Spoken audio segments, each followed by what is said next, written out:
बड़ा और इफ्तिताह होती है कुरान पाक से, लेकिन बस एक रिचुअल के तौर पर उसको सुनते हैं, लेकिन क्या मकसद है उसका ये आमतौर पर लोग नहीं जानते।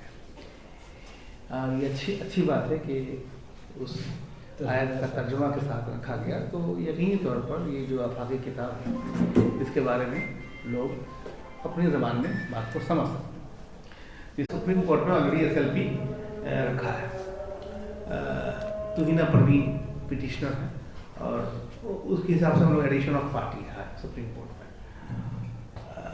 आत्मदीप एक ऑर्गेनाइजेशन है, आत्मदीप, ये RSS का ऑर्गेनाइजेशन है, इसको समझने की ज़रूरत है।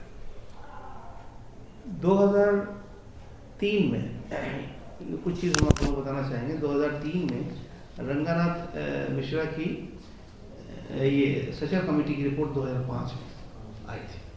ये आप लोग सब जानते हैं कि 2005 में, इससे पहले VP सिंह के बारे में या फिर गोपाल सिंह रिपोर्ट वगैरह बहुत सारी पहली वो और कर ली, तो हम उधर पीछे नहीं जाएंगे। सबसे पहले कि सचर कमेटी की रिपोर्ट आई थी जिसमें पूरे हिंदुस्तान गिर पैमाने पर एक तज्जिया पेश किया गया था, एक एनालिसिस पेश किया गया था, जिसमें पूरे हिंदुस्तान में मुसलमानों के हालात को बयान किए गए थे। ये हम लोग सब जानते हैं कि किस तरह से पूरे हिंदुस्तान के अंदर में मुसलमानों के हालात। तो बंगाल के हालात भी उन्होंने पेश किए और बंगाल के हालात में बहुत सारी चीज़ उस रिपोर्ट में नहीं होने के बावजूद भी कुछ उसमें हकीकत बयान की गई थी। बंगाल के हवाले से उन्होंने जो बात कही उसमें कुछ चीज़ें नहीं थी, जैसे कि उसमें लैंड रिफॉर्म्स, जो लैंड रिफॉर्म्स हुआ था वो लैंड रिफॉर्म्स का तस्करा उसमें नहीं था, बावजूद इसके कि उसमें जो बातें रखी गई थी उसमें बहुत हद तक सदाकत थी, इससे कोई इनकार नहीं। बहरहाल वो एक बीमारी इनका उन्होंने बताया कि एक बीमारी पूरे हिंदुस्तान के अंदर में है जिसको समझना होगा। पूरे हिंदुस्तान में मुसलमानों के हालात, मैंने हालात ये थे कि जैसे मान लीजिए कि अखबार का जो आखिरी हाशिया होता है, जैसे सपोज कीजिए कोई अखबार, उसमें जो आखिरी जो लाइन है, ये लाइन जो है वो हाशिया के नीचे है मुसलमान, माने वो कहीं नहीं है, ये कहते हैं। और माने इनकी जो हालत है ये शेड्यूल ट्राइब से भी बनता है, सरकार साहब बगल में बैठे हैं, माने उसमें ये बात रखी गई थी, जिसमें जो संथाली लोग हैं, जो लोग पहाड़ी लोग हैं, उनसे भी खराब हालत मुसलमानों के यहाँ। ये एक रिपोर्ट पेश की गई और उसके बाद फिर बहुत जल्दी में एक रिपोर्ट फिर आई। रिपोर्ट मैंने क्या, वो एक रिकमेंडेशन आया। रिकमेंडेशन मैंने रंगानाथ मिश्रा कमीशन की रिपोर्ट, उससे पहले फर्स्ट यूपी गवर्नमेंट तैयार हो गई थी, आप लोग जानते हैं, फर्स्ट यूपी गवर्नमेंट आ गई थी। तो उस यूपी गवर्नमेंट में ये तय हुआ कि साहब ये रंगानाथ ये जो सचर साहब ने जो सारे हालात बयान किए थे उसका कैसे तदारुक किया जाए, कैसे उसको ठीक किया जाए। तो उसके लिए उन्होंने कहा कि साहब रिकमेंडेशंस बहुत सारे उन्होंने तैयार किया। जैसे हमारे मुल्क के अंदर में जो कानून है, मजहब की बुनियाद पर भी आप जो है रिजर्वेशन दे सकते हैं। मजहब की वो है, वो आर्टिकल 16(4) के अंदर में बात रखी गई है। 15 और 15/4 और 16/4 ये हम नोट करके रखा है ताकि आप लोग इस बात को रखिए कि मैंने हमारे मुल्क का जो संविधान है उस संविधान में इस बात को रखा गया है कि ये पॉसिबल है। हालांकि आंध्र प्रदेश ने एक रिजर्वेशन दिया था 4% रिजर्वेशन, लेकिन वो सुप्रीम कोर्ट में भी वो मामला चल रहा है क्योंकि वो मजहब की बुनियाद पर वो दिया गया था। लेकिन रंगानाथ मिश्रा कमीशन ने जो रिपोर्ट किया था उसमें 10 पॉइंट थे, 10 पॉइंट रखे थे उन्होंने। 10 पॉइंट में बहुत सारी चीज़, लेकिन उसमें जो जीस्ट आया निकल के, जो बिल्कुल आखिर में जो फाइनल बात तय थी वो ये हुई कि रिजर्वेशन जरूर दिया जाएगा। लेकिन कैसे रिजर्वेशन दिया जाएगा? वो रिजर्वेशन दिया जाएगा इकोनॉमिकली, एजुकेशनली और सोशली जो लोग बैकवर्ड हैं उनको दिया जाएगा। तो ये बहुत बड़ा सवाल आ गया कि कौन इकोनॉमिकली बैकवर्ड है, कौन सोशली बैकवर्ड है, कौन एजुकेशनली बैकवर्ड है, ये तो आपको तय करना पड़ेगा। हालांकि VP सिंह ने मंडल कमीशन बताया, हमारे दोस्त ने, कि मंडल कमीशन शुरू किया था, लेकिन उसमें इस तरह से तरजीह नहीं दी कि किस तरह से हम रिजर्वेशन देंगे, मजहब की बुनियाद पर नहीं। अब जब एक रिकमेंडेशन आ गया कि साहब इस तरह से रिजर्वेशन दिया जा सकता है, उस कम्युनिटी को जो पिछड़ गया है उसको अपलिफ्ट किया जा सकता है, तो उसके लिए कोशिश हुई। कोशिश अगर देखा जाए तो सबसे पहले मगरबी बंगाल के अंदर, मगरबी बंगाल के अंदर में क्या कोशिश हुई, उस वक्त बुद्धदेव भट्टाचार्य की सरकार थी, आप लोग सभी लोग जानते हैं। तो उन्होंने कहा कि ठीक है, ये अच्छा रिकमेंडेशन है और इसको हम लोग बंगाल के अंदर में इम्प्लीमेंट करेंगे। तो कैसे इम्प्लीमेंट करेंगे, तो हमको वो जो वीकर सेक्शंस जो है, उस वीकर सेक्शन को निकालना पड़ेगा, खोज के निकालना पड़ेगा। तो उसमें एक एमपी साहब थे मसूल हसन मुर्शिदाबाद के, उनको लीड किया गया, उनको सामने अनअग्रसर श्रेणी जिसको कहते हैं, West Bengal commission for backward classes, एक एक्ट है 1993 का, उसके तहत वो कमीशन काम करता है। तो वो कमीशन के तहत जो अनअग्रसर श्रेणी विभाग के तहत मसूल साहब को इंचार्ज बनाया गया और कहा गया कि मैं सिर्फ अभी बंगाल की बात कर रहा हूँ, पूरे हिंदुस्तान की बात नहीं कर रहा हूँ। तो उसमें ये कहा गया कि आप एक काम करिए कि आप पूरे बंगाल के अंदर में आप कोशिश करिए कि यहाँ पर कौन लोग हैं जो डिप्राइव्ड है, मजहबी बुनियाद पर नहीं, माने अपर कास्ट बैकवर्ड कास्ट की बुनियाद पर नहीं, कौन लोग डिप्राइव्ड है, जो रिकमेंडेशन है। तो उस वक्त जो उन लोगों ने, जो ये अलग बात है कि वो जो कमेटी बनी थी, उस कमेटी का मैं भी एक हिस्सा था उस जमाने में। वो जिला हावड़ा जिला, क्योंकि हावड़ा में मैं रहता हूँ, और उसके बाद जो है बगल में हुगली जिला है। तो रंगनाथ मिश्रा कमीशन का जो रिपोर्ट था, उसके हिसाब से पूरे बंगाल के अंदर में खोजने का काम करना, कौन लोग इकोनॉमिकली, सोशली और एजुकेशनली डिप्राइव्ड है। 90 समझ लीजिए कि आप 74 माने परसेंट तक जो कम्युनिटी है, माने जो पॉपुलेशन जो है आपकी, वो तय हो गया कि माने कौन लोग हैं, उसको माने खोज के निकाला गया कि ये लोग आ गए। जैसे कि हम आपको अपनी बता रहे हैं कि जहाँ हम रहते हैं, जिस इलाके में हम लोग रहते हैं, वहाँ पर एक कम्युनिटी है। कम्युनिटी माने क्या, एक माने एक ऐसा तबका है जो लोग दिन भर कादों में रहता है। कादो मतलब कि वो पूरे फैक्ट्री इलाकों से या फैक्ट्री से तमाम जो डस्ट आता है, वो डस्ट को जो है एक जगह जमा होता है। वो दो तरह का वो काम होता है, एक काम सोना वाले लोग करते हैं, एक पीतल तांबा वाले लोग काम करते हैं, उसको कहते हैं निहरिया। आप लोग सब जानते हैं निहरिया। तो आप जाइएगा शिवपुर में भी निहरिया मिलेंगे और टिकियापाड़ा उस इलाके में भी आपको मिलेंगे निहरिया। तो जो शिवपुर में जो निहरिया मिलेंगे वो लोग गोल्ड वो लोग निकालते हैं, और टिकियापाड़ा के अंदर में जो निहरिया आपको मिलेंगे वो निहरिया आपको माने तांबा और पीतल निकालते हैं, सेग्रीगेट करते हैं। लेकिन जिस तरह से वो लोग काम करते हैं, आप जाइएगा ईस्ट वेस्ट रोड के बगल में इलाका है, वहाँ सारा दिन वो लोग माने कादों में रह करके माने अपने आप को समझ लीजिए कि एकदम गला करके वहाँ से निकालते हैं। तो इससे बड़ा डिप्राइव तो कोई हो नहीं सकता है। उनकी तालीम कहाँ से होगी, उनके बच्चों की तालीम कहाँ से होगी। तो एक निहरिया जो है को हमने अपने तौर पर रिकमेंड किया निहरिया, और निहरिया को रिकमेंड किया। उसका रजिस्ट्रेशन नंबर हम लोग को मिला SIL 72724। ये चूँकि इसलिए बता रहे हैं क्योंकि हम उसमें बिल्कुल पूरे तौर पर शामिल थे और ये बात समझाने में हमको आसानी मिल रही है। और उसका गवर्नमेंट नोटिफिकेशन हुआ, उसका नंबर है 2317 BCWMR 43699 डेटेड 01/07/2010। ये रजिस्टर्ड हो गया। जैसे अंसारी OBC में है, उस तरह से वो भी निहरिया एक OBC में आ गया। इस तरह से आप समझ लीजिए कि हम लोगों ने कोशिश किया। तो पूरे मगरबी बंगाल के अंदर में, जैसे समझ लीजिए गोरकंद एक बिरादरी जिसको हम लोग कहते हैं कबर अगर गोरकंद करने वाली है ना, तो इनका ताल्लुक कहाँ से है, गोरकंद के क्या हालात हैं, उनको कैसे OBC में शामिल किया जाए। तो इस तरह से हम लोगों ने कोशिश किया। तो उसमें लगभग आप मान के चलिए कि 49 जो ग्रुप हम लोगों ने खोज के निकाला कि ये लोग डिप्राइव्ड है। इसमें अंसारी तो थे, अंसारी थे और भी मोमिन है, ये वो सब जो तो 6-7 जो पहले से थे अपनी जगह थे।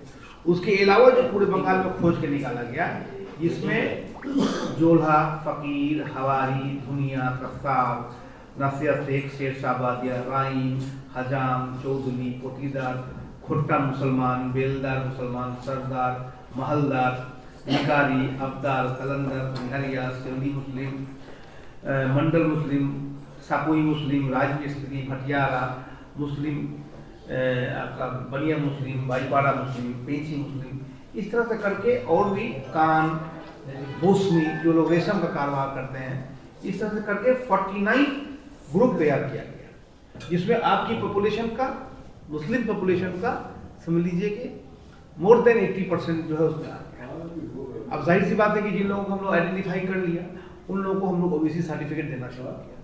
हावड़ा के अंदर में कैंप लगा लगा करके इलाके के अंदर में ओबीसी सर्टिफिकेट दिया गया, उसका एक प्लान कर दिया गया। सिर्फ हावड़ा नहीं बल्कि पूरे मगरबी बंगाल के अंदर में इसी तरह से ये जो बताया आपको हमने, उसमें और भी लोग हैं, बहुत है, जैसे बोसनी है, तुतिया है, माल मुस्लिम है, मंजी है, ठाकुरी है, गाइन है, लश्कर है, वैद्या है, मल्लिक है, जमादार है, तरफदार है, मिद्दे है, मोची है, बरही है, मुस्लिम हलदार, मुस्लिम विश्वास, मुस्लिम माली, घोड़ी, इस तरह से प्यादा मुस्लिम और भी बहुत सारा। उसमें एक कैटेगरी बी था जिसमें पेंची मुस्लिम, दर्जी, धाली और कालपता बीनी, मैंने कुल मिला के जो आपका जो कम्युनिटी जितने हैं सारे लोगों को शामिल कर लिया गया, उसमें सब लोग ओबीसी में आ जाए। अब ओबीसी सर्टिफिकेट देने का काम उस वक्त की गवर्नमेंट ने किया, पूरे लगभग मोर देन 5 लाख से ज्यादा जो है सर्टिफिकेट जो है उस वक्त मान दिया गया। अभी जो सुप्रीम कोर्ट में हम लोगों के पास जो पेपर्स आया है, इसमें लगभग 12 लाख जो सर्टिफिकेट है वो डिस्क्वालीफाइड हो गया। अब आप सोच लीजिए कि ये जो नई सरकार आई, नई जो गवर्नमेंट आई, तो ये गवर्नमेंट ने क्या किया कि जो ओबीसी श्रेणी दफ्तर जो था उस दफ्तर को छोड़ करके डायरेक्ट क्या किया कि और भी कुछ लोगों को मैंने 100% कर दिया। तो 100% तो होगा नहीं, किसी भी चीज को तो 100% तो होगा नहीं, वो तो फिर आउट ऑफ रेंज हो जाएगा, लॉ का बाहर हो जाएगा। तो पता ये चला कि उससे बहुत बड़ा नुकसान हो, और वो आरएसएस का ऑर्गेनाइजेशन, उसका नाम आत्मदीप, उसने क्या किया कि हाई कोर्ट के अंदर में एक मामला दायर कर दिया।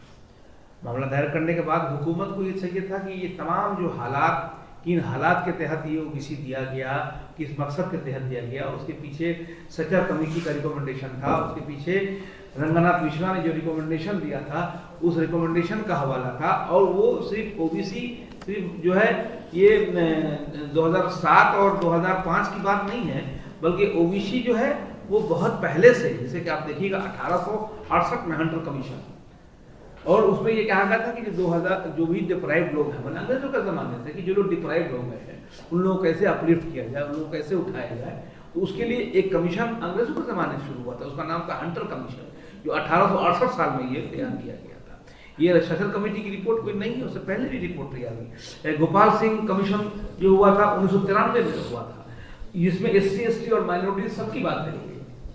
तो जाहिर सी बात है कि ये एक बहुत बड़ा एक अम्ब्रेला तैयार हो गया पूरे बंगाल के अंदर में, जिसमें क्या फायदा हुआ कि तमाम जो स्कूल में, कॉलेज में, यूनिवर्सिटी में, एक तमाम जो हमारे जो स्टूडेंट्स हैं उनके स्टाइपेंड में, उनके एडमिशन में, मेडिकल में, इंजीनियरिंग में, हर जगह कोटा रिजर्व हो गया, हर जगह। अभी आप अगर आप कहीं भी देखिएगा, हमारे एक दोस्त हैं, प्रोफेसर हैं, वो उनको कॉग्निजेंस कर लिया गया, वो किसी ट्रस्ट के जो है वो साबिर अली, उनको एक नोटिस दिया गया स्टेट गवर्नमेंट के तरफ से कि वो अपनी सिटीजनशिप साबित करें। वो टोटल मैंने एक बना रहे थे पूरे बंगाल के अंदर में कि कितने लोग जो हैं इससे फायदेयाब हो सकते थे। एक टोटल प्लानिंग और सर्वे का काम, सर्वे करते हैं टीचर साथ वाले, तो उनको एक नोटिस दे दिया गया स्टेट गवर्नमेंट की तरफ से कि आप अपनी शनाख्त या अपना जो सिटीजनशिप साबित करिए। 12 लोग अलग सब्जेक्ट का मुद्दा नहीं आ रहा है। तो आज के डेट में अगर देखा जाए तो चूंकि शहर के जो लोग हैं, शहर के लोग जो है वो पढ़ते हैं इंग्लिश मीडियम बच्चे, और उनको एडमिशन जो है वो इस तरह से होता है, हम लोग जानते हैं। लेकिन देहात का जो बहुत बड़ा जो तबका है, जो स्कूल में, कॉलेज में, यूनिवर्सिटी में जो ताल्लुक है हुकूमत के साथ में, उन लोगों को सबसे ज़्यादा परेशानी हो रही है, और वो लोग सबसे ज़्यादा आज मैदान अमल में उतरे हुए हैं। और वो देख रहे हैं कि उनका स्कूल में एडमिशन हो रहा है ओबीसी लिखा हुआ, ओबीसी में देखिएगा ब्लैक किया हुआ है, ओबीसी का कोई पता ये चला कि ये जो ओबीसी है, जो 12 लाख जो बातिल हुआ है, उसमें 11.5 लाख मुसलमान हैं। 11.5 लाख से ज्यादा जो है मुसलमान है। ये अफसोसनाक इशू है कि स्टेट गवर्नमेंट को चाहिए था कि वो कन्विंस करके बताता कि भाई रंगनाथ मिश्रा की जो रिपोर्ट है ये किस आधार पर है। तो आज आप समझ लीजिए कि 10 से 12 लाख जो ओबीसी सर्टिफिकेट जो बातिल हो गया है, बातिल होने की वजह से, और उसके बाद जिनके पास सर्टिफिकेट है उनका ना कहीं स्कूल में, कॉलेज में, मेडिकल में, इंजीनियरिंग में, नौकरी में, चाकरी में जो भी रिजर्वेशन है, और रिजर्वेशन का मामला थम गया, रुक गया। ये एक बहुत बड़ा मसला है। हालांकि एक बात जो सुप्रीम कोर्ट में आई, एक डिस्कशन के दरमियान, तीसरा जो आर्गुमेंट चल रहा था उस डिस्कशन के दरमियान भी एक बात आई, वो जस्टिस BR गवाई और जस्टिस KV विश्वनाथ के मैंने बेंच में ये बात आई। उन्होंने कहा कि साहब स्टेट गवर्नमेंट, उसमें उन्होंने इंदिरा सहाय सहाना 1992 सुप्रीम कोर्ट का, उसमें उन्होंने जो है ये भी किया, रेफरेंस दिया कि भाई हमारे स्टेट गवर्नमेंट को तो ये आईनी इख्तियार हासिल है।